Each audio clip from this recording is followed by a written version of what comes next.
Amen. The next piece of work that I'm going to be reading is from a student by the name of Cory Clevenger. And this work comes from Dr. Guido Murphy's Intro to Creative Writing course, I believe. Is that right? ComArts 1. Oh, ComArts 1. ComArts, well, now I'm even more impressed now after hearing that. ComArts 1. And it's called, it's excerpts from Press Play for More Features and Mystery Paradox.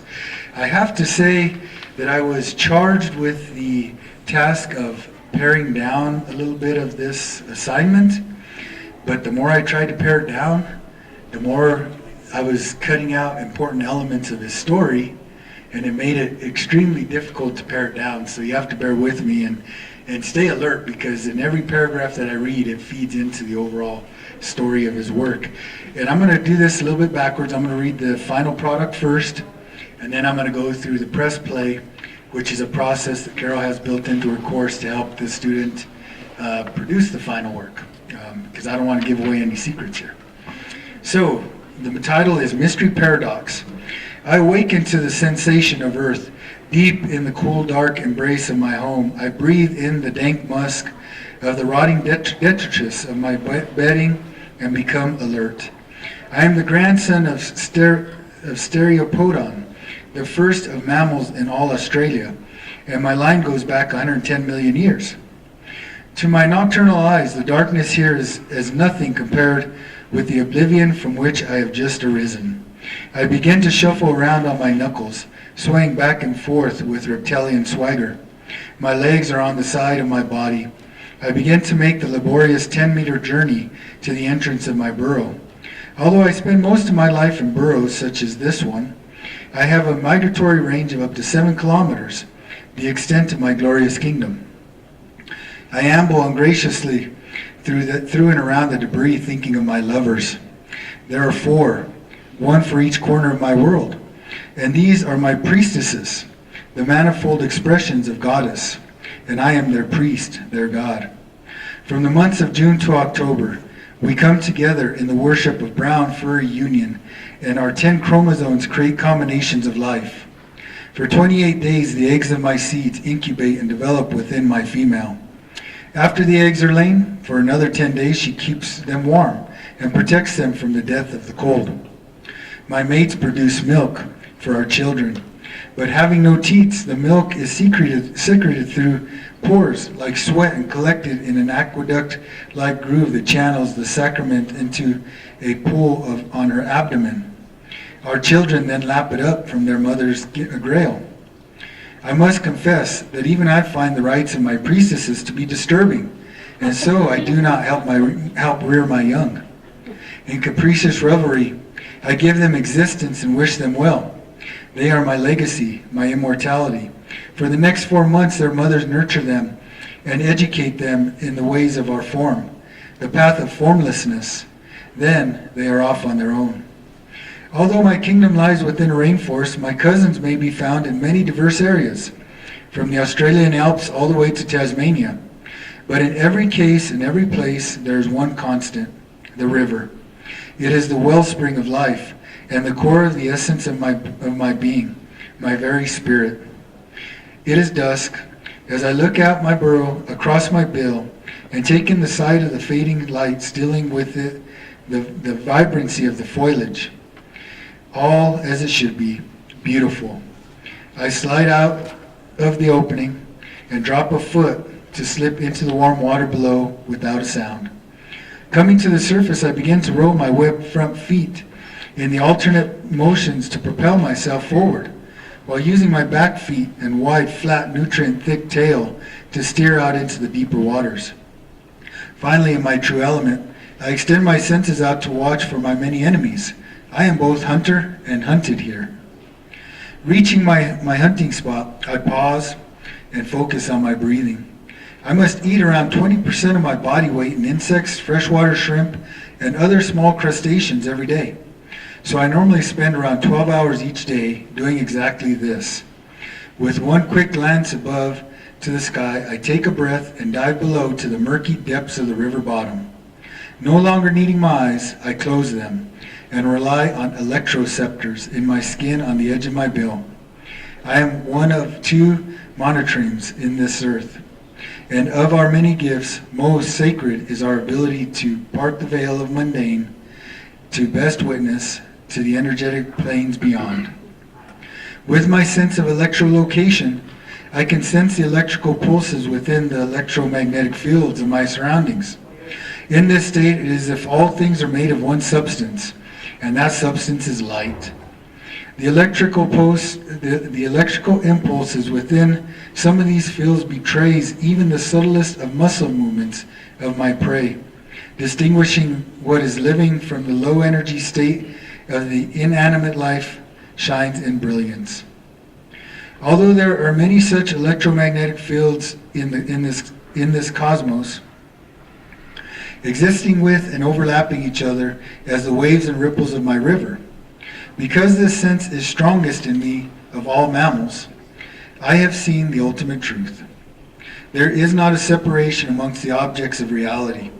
There is a wave, a field, a plane, where all things are one. Here in the drifting currents at the river bottom, I am one with the truth, unified and separate both, the manifestation of paradox itself. In this bliss, I sway my head side to side, detecting the movements of a meal. There, just to my left, a shrimp. I jerk my head in its direction and snatch it with my mouth on the underside of my bill. What luck! On the first dive, my cheeks act as a pouch to hold my meal captive as I swim to the surface. Rising from the black depths of the water into the infinite above, it occurs to me that if all things are one and I am all things, then all that I consume is myself. I break the surface and float on my back while I focus on my first meal of the evening. I use the horny plates on the top and bottom of my mouth to grind the small crustaceans into a paste before swallowing. Oh joy, am I tasty! When I am tasting me, swimming in a stream of self, under the elegant night canopy of, well, you get the picture. I almost lost myself in myself then. One must be careful when balancing form and formlessness. Finishing my first meal, I take a breath and dive again. At the surface, I hear a sound coming from the direction of my burrow. I pause and listen. Seeing and hearing nothing, I continue my labor. Over and over, I continue the cycle, sometimes with success, mostly without. Here in this stream where nothing changes, attempting to judge the relativity of time is useless. It flows, it pulls, it ripples, yet never ceases in motion, and never changes. Even the cycles of drought and flood are of one accord here in the standstill of eternity. Has it been a few hours since I began my hunt? Eons? Less than 20 minutes? How would anyone know?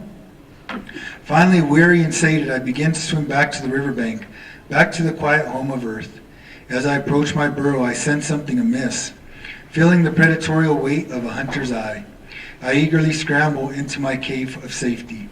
My nostrils flare as I catch the reek of an adversary flooding my home, desecrating my temple. Gohana!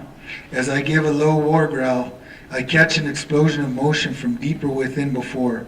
All at once, a weight tremendous compared with mine crashes into me from the front. We tumble in a whirlwind of scales, talons, teeth, and fur. It bites into my right shoulder and tries to gore me. I kick into its stomach and abdomen repeatedly with my back ankle spur, delivering a dose of a venomous cocktail of defensins to its body, which, for this monitor lizard, will be lethal. Its thrashing slowly subsides, and we hold each other in the embrace for a few moments. Then eventually, it slowly releases me.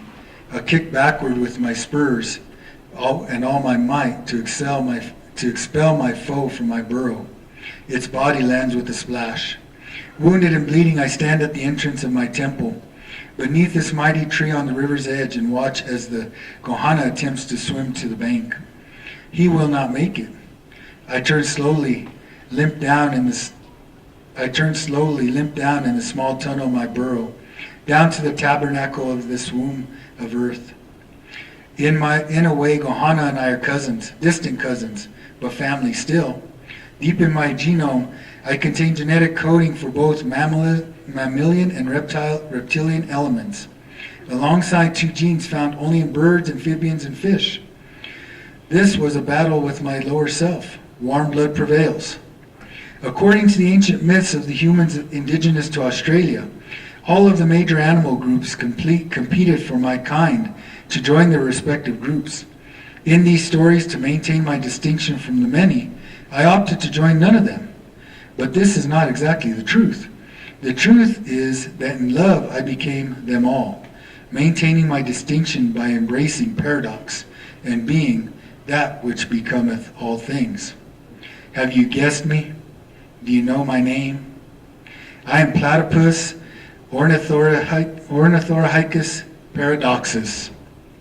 And these are the mystery rites of my divine form, that of formlessness. I am the one that is many. Reaching my bed, I lie to tend to my wounds. From oblivion have I risen, and to oblivion I must now surrender. May I live forever. Amen.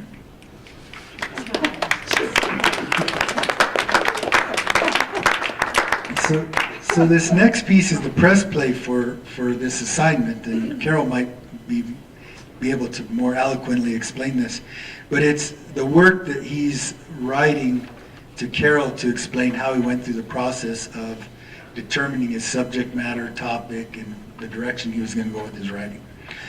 There's a little break in this, and I'll explain it when I get to it, so I'm going to start reading this. Thank you for choosing the behind-the-scenes look at making of Mystery Paradox. Because you chose to assign such a tedious task, I ensure that your viewing pleasure will not be ensured that this will be as monotonous, tedious, and as excruciating detailed as possible. Enjoy. Jerk, excuse me. Mystery Paradox was imagined by its creator, your host, as a documentary-style, first-person narrated inside look into the mind of a platypus, who may or may not have taken psychedelics prior to shooting that evening. Although the first product may seem smooth, refined, and seamless, blended of fact and myth, the road that led to this production was anything but smooth or refined. It began with the college writing assignment on one of 3 topics. I had woken up to one of the following scenarios. Number 1, I had aged 25 years. If I was over 50, I lost 25 years. My gender had changed, or my species had changed. I was then to describe the next 20 minutes from the alternate viewpoint.